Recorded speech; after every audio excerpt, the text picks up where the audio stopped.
नेपाल में हाल के संकट ने पूरी स्थिति को बदल कर रख दिया है। युवाओं के एक बड़े समूह, जिन्हें जेनजी प्रोटेस्ट कहा जाता है, ने ऐसा आंदोलन खड़ा कर दिया जो न केवल नेपाल के राजनीतिक ताने बाने को हिला रहा है, बल्कि इसमें गहरी अंतर्निहित समस्याएं भी शामिल हैं। खान सर ने क्या बोला, आंदोलन के बारे में चलो सुनते हैं। जेनजी प्रोटेस्ट उसे कहते हैं जो यंग जनरेशन है 1997 से 2012 के बीच में जो जन्म लिया है। जिन्होंने अपने आसपास बढ़ते भ्रष्टाचार और बेरोजगारी के गंभीर मुद्दे देखे हैं, अब आक्रोशित हो चुके हैं। इस आंदोलन का मूल कारण अंतर्निहित भ्रष्टाचार है, जो नेपाल की सभी विभागों में घुसपैठ कर चुका है। एयरपोर्ट के निर्माण में 1400 करोड़ का घोटाला, फलस्वरूप सरकार के प्रति लोगों का विश्वास खोना आदि ने युवा पीढ़ी के अंदर गुस्से को और बढ़ावा दिया है। इससे उनकी आर्थिक स्थिति पर भी बुरा असर पड़ा है। इससे महंगाई में बेतहाशा वृद्धि हुई है और युवा जब तक शैक्षणिक डिग्रियों को हासिल करते हैं, तब तक उनकी जिंदगियां मेहनत और संघर्ष में ढल चुकी होती हैं। महंगाई दर इतनी अधिक हो चुकी है कि छात्रों को अपनी फीस भरने के लिए पार्ट टाइम जॉब भी करने पड़े हैं। इस सब के बीच बेरोजगारी ने स्थिति को और गंभीर बना दिया है। युवा वर्ग में एक खालीपन का एहसास है, जो उनके जीवन को बोझिल बना रहा है। बेरोजगारी का मतलब केवल धन की कमी नहीं होता, बल्कि संस्कृति, पहचान और भविष्य पर गंभीर प्रश्न उठाता है। यदि इसे एक नजरिए से देखें, तो चीन और भारत जैसे पड़ोसी देशों की भूमिकाएं भी महत्वपूर्ण हैं। चीन के विकासात्मक प्रयासों के बीच नेपाल में वहां की निवेश योजनाएं लोगों के लिए आशा का प्रतीक बन गई थीं, लेकिन वही योजनाएं भ्रष्टाचार और घोटालों में डूब गईं। वहीं भारत की भूमिका भी इस संकट से जुड़ी हुई है, क्योंकि नेपाल की राजनीतिक स्थिरता का सीधा असर भारत के साथ उसके रिश्तों पर पड़ता है। ललिता निवास में घोटाला हुआ, गिरी बंधु में हो गया 54,000 करोड़ का घोटाला हुआ और ओरिएंटल में हो गया 13,000 करोड़ का घोटाला। यह आंदोलन केवल नेपाल के लिए नहीं, बल्कि समस्त दक्षिण एशिया के लिए एक चेतावनी है।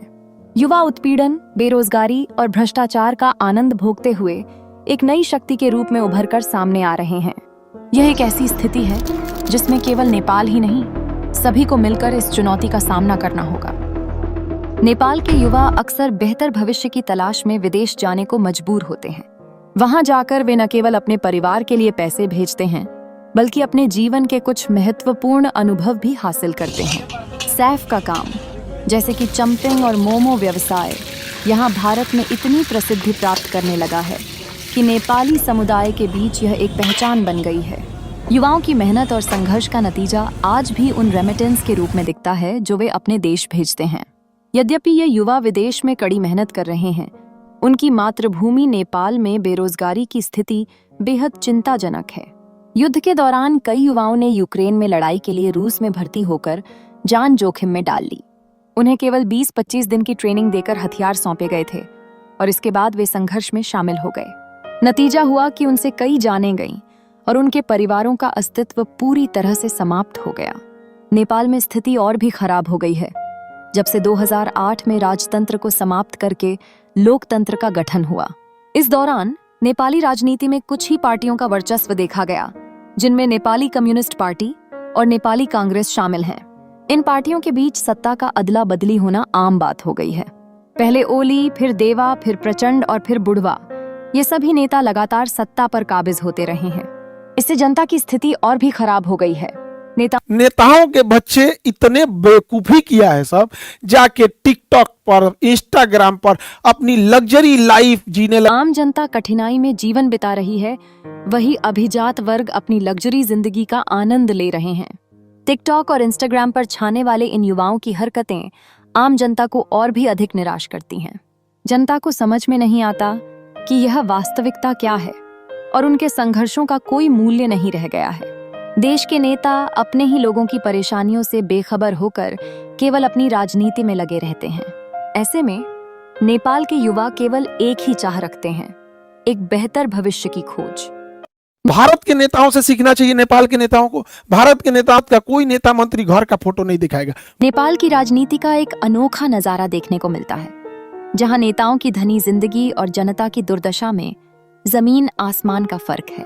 ये नेतागण एक तरफ तो भव्य बंगलों में रहते हैं, काफी महंगे कपड़े पहनते हैं, वहीं दूसरी समाज की वास्तविकता को देख नहीं पाते। आजकल इस स्थिति में नेपाल की जनता इन नेताओं के दावों से पूरी तरह बेखबर होकर असुरक्षित महसूस कर रही है।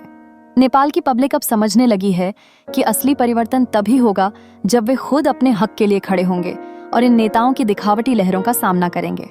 खुद को उठाने की आवश्यकता है, क्योंकि वही लोग जो आज उन्हें सस्ते कपड़े और सांकेतिक जीवन जीने का दिखावा कर रहे हैं, दरअसल उनकी असली कठिनाइयों से बिल्कुल अनजान हैं। नेपाल में भ्रष्टाचार के मामलों ने न केवल राजनीतिक स्तर पर बल्कि सामाजिक स्तर पर भी जन जागरूकता को जन्म दिया है। हालिया घटनाओं ने देश में युवाओं को संगठित कर दिया है। एक तरफ भ्रष्ट नेताओं की ऐश कर रहने की तस्वीरें सोशल मीडिया पर वायरल हो रही हैं। दूसरी तरफ युवा वर्ग अपने अधिकारों के लिए सड़कों पर उतर आया है। यह विरोध प्रदर्शन एक नवा स्वरूप ले चुका है, जिसमें लोग खुलकर अपने मौजूद हालात पर चर्चा कर रहे हैं। सोशल मीडिया ने भ्रष्टाचार के खिलाफ आवाज उठाने के लिए एक स्तंभ का काम किया है। नेपाल के नेताओं द्वारा गरीबों की अनदेखी और उनके भव्य जीवन शैली की तस्वीरों ने युवा छात्रों को और अधिक सक्रिय बनाया है। स्टूडेंट्स ने साझा किया कि वे केवल रील्स देखने के लिए सोशल मीडिया का इस्तेमाल नहीं करते, बल्कि यह उनकी अध्ययन और व्यापारिक गतिविधियों का एक अभिन्न हिस्सा है। यही कारण है कि जब नेपाली सरकार ने सोशल मीडिया पर बैन लगाया तो युवाओं ने अपनी आवाज को और मजबूत करने का फैसला किया। इस आंदोलन की चिंगारी और भड़क गई जब सरकार ने छात्रों पर अत्यधिक बल प्रयोग किया। जब प्रदर्शनकारियों ने शांतिपूर्ण तरीके से सरकार के भ्रष्टाचार के खिलाफ आवाज उठाई तो उन्हें हिंसा का सामना करना पड़ा। पुलिस द्वारा गोलीबारी ने पूरे देश में युवा वर्ग में आक्रोश भर दिया। यह क्रूरता केवल विरोध प्रदर्शन में भाग लेने वालों तक सीमित नहीं रही, बल्कि इसने पूरी जनता को एकजुट कर दिया। अब हर कोई भ्रष्टाचार के खिलाफ खड़ा हो रहा है। इसी बीच लोगों का गुस्सा अब ज्वाला में बदल चुका है। सड़कों पर उतरे प्रदर्शनकारियों ने कार्यालयों, विधायिका भवनों और भ्रष्ट लोगों की संपत्तियों पर हमले शुरू किए। स्थिति खतरे में थी और देश भर में एक आवाज गूंज उठी। इस बार ओली सरकार को उखाड़ फेंकना है। कुल मिलाकर यह आंदोलन मात्र भ्रष्टाचार के खिलाफ नहीं, बल्कि जनता के अधिकारों की रक्षा करने के लिए लड़ा जा रहा है, जो अब किसी भी कीमत पर नहीं रुकने वाला। नेपाल की स्थिति में हर तरफ उथल पुथल मची हुई है। नेताओं का भागना, अराजकता और सरकारी तंत्र का विघटन, ये सब इस नाजुक समय के संकेत हैं। जब राजनीतिक व्यवस्था ईमानदारी और कर्तव्य निष्ठा से काम कर रही होती, तब ऐसी नौबत नहीं आती। नेपाल से भागे हुए नेता वापस अपने देश से दूर हैं और इस स्थिति का प्रभाव जेनेरिक है। लोग एक दूसरे को नुकसान पहुंचाने में लगे हुए हैं, चाहे वह डुबाकर मारने की हो या जिंदा जलाने की।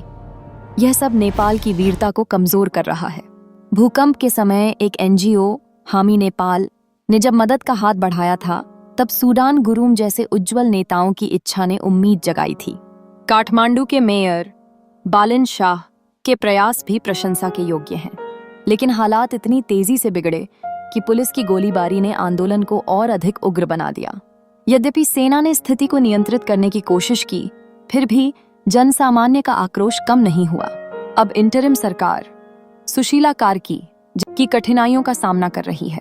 भारत के BHU यूनिवर्सिटी की ये स्नातक हैं और उन्होंने न्यायपालिका के क्षेत्र में अनमोल योगदान दिया है। लेकिन चुनावों का आयोजन अब भी एक जटिल प्रश्न बना हुआ है। लोग असमंजस में हैं कि राजशाही की पुनर्स्थापना होगी या नहीं, और इसकी प्रतिध्वनि से नेपाल की स्थिति बेहद गंभीर हो गई है। कुछ निंदनीय चीजें भी हुई हैं, जैसे सुप्रीम कोर्ट की बिल्डिंग का जलना, जिसने ऐतिहासिक दस्तावेजों को नष्ट कर दिया है, जिससे भ्रष्ट नेताओं की पहचान के लिए महत्वपूर्ण सबूत खत्म हो गए। दूसरी ओर 13,000 से अधिक कैदियों का रिहाई, जिससे राजनीतिक व्यवस्था पर एक और खतरा मंडरा रहा है। अब भारतीय सीमाओं की सुरक्षा भी खतरे में पड़ गई है, क्योंकि नेपाल में उथल पुथल से भारत को नुकसान हो रहा है।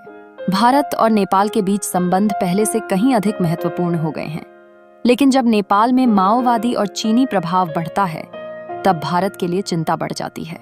हम अपनी संस्कृति, रिश्तों और भाईचारे को नहीं भूल सकते। नेपाल के लोगों को यह समझना चाहिए कि दो देशों के बीच दोस्ती को कैसे बचाना है।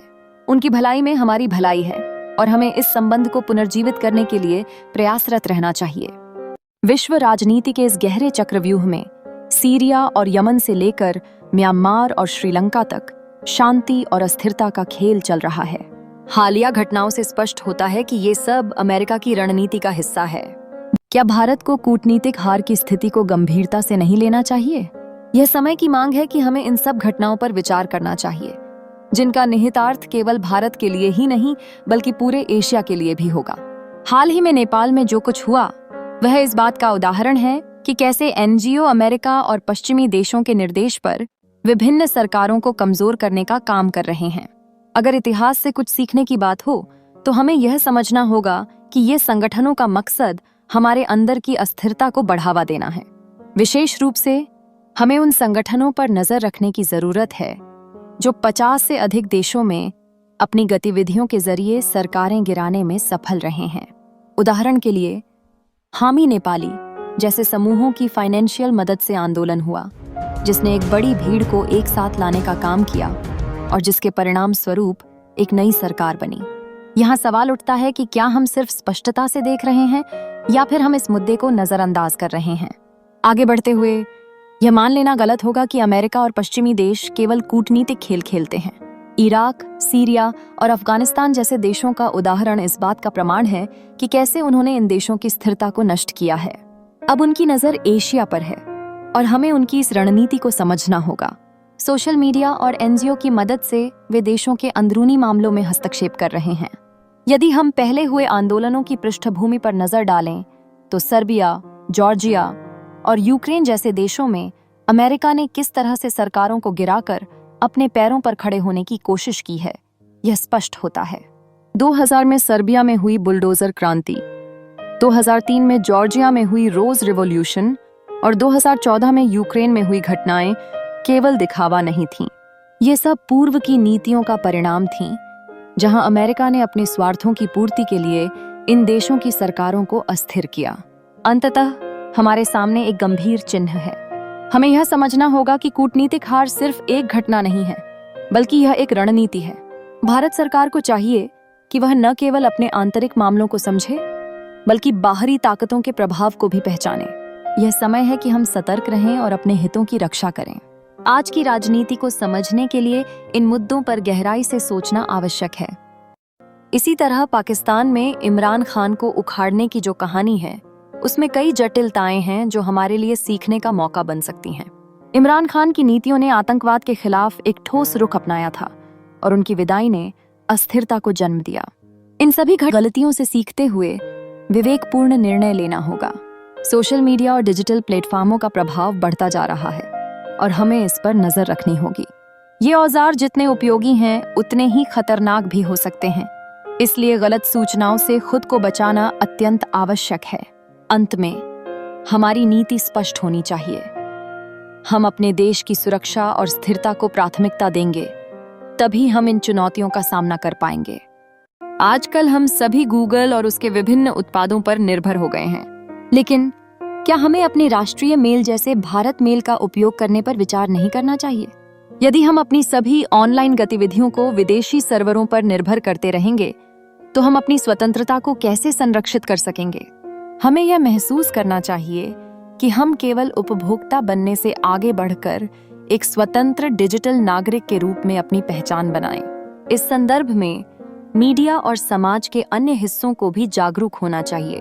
अगर हमें जीमेल की जगह भारत मेल का समर्थन करना है, तो यह हमारे भविष्य की सुरक्षा के लिए आवश्यक होगा। हमें यह सुनिश्चित करना चाहिए कि हमारे नागरिकता संबंधी सभी दस्तावेज और योजनाएं हमारे अपने प्लेटफॉर्मों पर सुरक्षित रहें। जीएसटी, आधार कार्ड जैसे महत्वपूर्ण वेरिफिकेशन प्रक्रियाएं भी भारत मेल के माध्यम से होनी चाहिए, ताकि हम अपनी स्वतंत्रता और पहचान को बनाए रख सकें। इसलिए यह जरूरी है कि सभी भारत में एक स्वर में शामिल हों और अपने डिजिटल प्लेटफॉर्मों को मजबूत करने के लिए ठोस कदम उठाएं।